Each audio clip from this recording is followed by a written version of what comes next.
Hello, everybody. This is Joseph P. Farrell with news and views from the Nefarium on Thursday, January 23rd, 2020. First month of 2020 is almost over. It's going way too fast. Now, a little bit of housekeeping, and then we'll get down to today's story because I find it very interesting.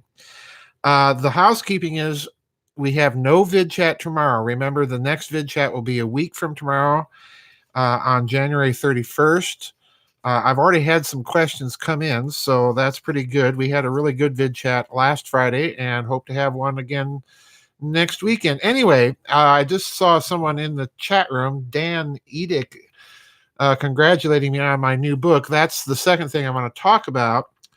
The new book is out. It's up on lulu.com. It's again a self-published book.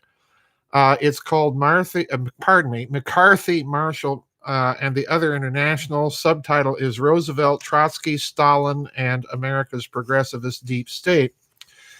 This is kind of a follow-on volume to McCarthy, Monmouth, and the Deep State, the first volume that I published last year in my study of Senator McCarthy and the strange connections, there's no other way to put it, that spin out from the man.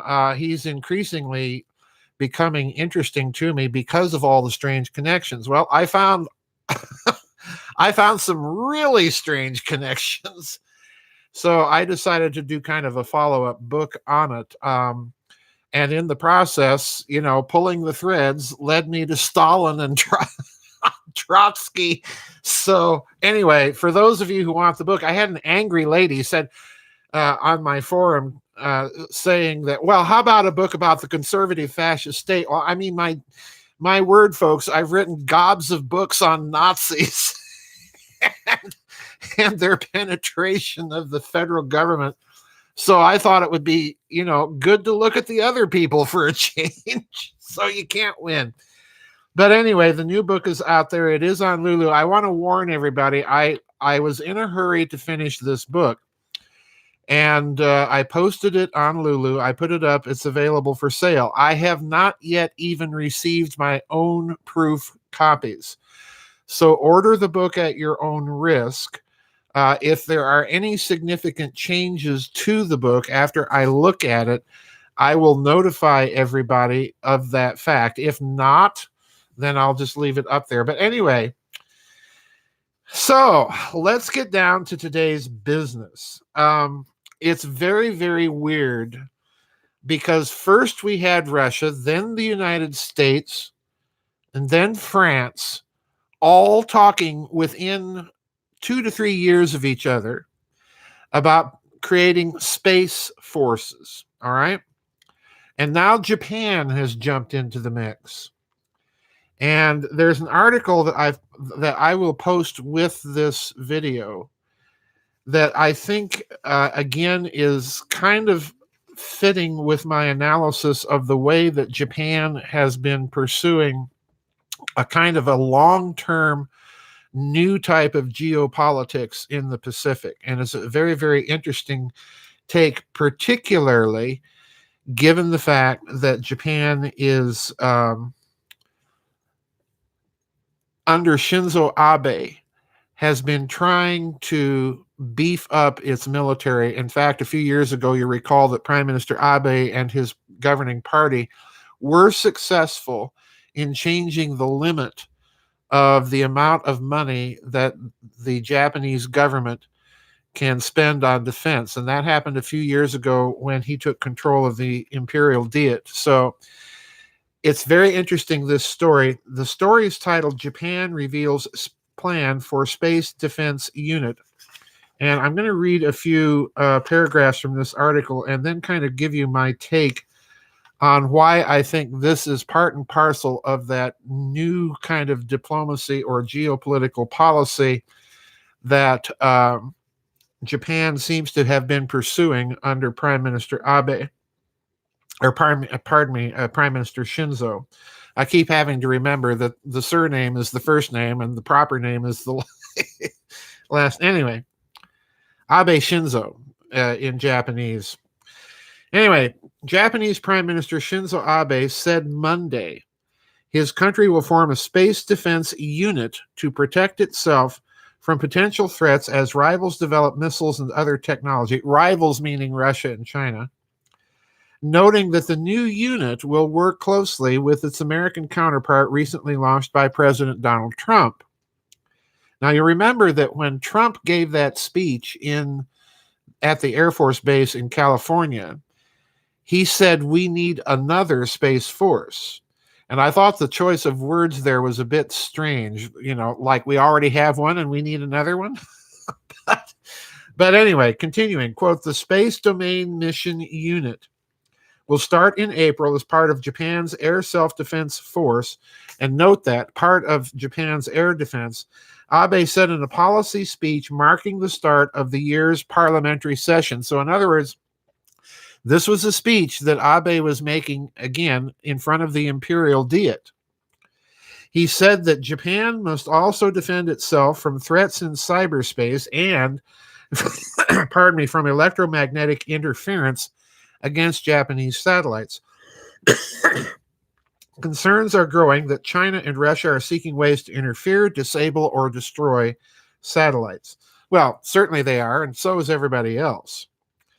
We will drastically bolster capability and system in order to secure, listen to his words here, in order to secure superiority, not parity, superiority in those areas, Abe said. And I'm skipping now to a couple of paragraphs towards the end of this article.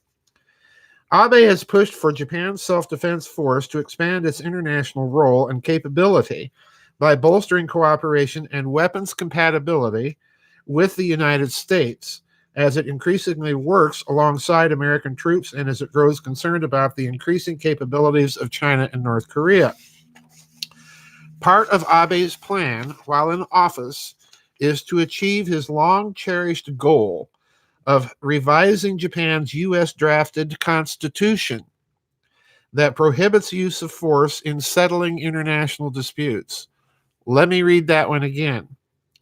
Part of Abe's plan while in office is to achieve his long-cherished goal of revising Japan's U.S.-drafted constitution that prohibits use of force in settling international disputes. Of course, the last time Japan used force to settle an international dispute, they sank our fleet. Okay. Despite Abe's push, chances are fading for the revision due to a lack of public interest and the opposition's focus on other controversial issues such as Japan's recent dispatch of naval troops to the Middle East and the questionable public record keeping at Abe's annual cherry blossom viewing parties. Now, let me tell you what I think is going on here, and this article sort of confirms it. I suspected a few years ago that as we watched the Abe government take power and begin some diplomatic overtures and initiatives, not only with communist China, but with Russia, that in the meantime, as it was doing this, it was also building out its defenses. It had launched a few new helicopter aircraft carriers and so on and so forth.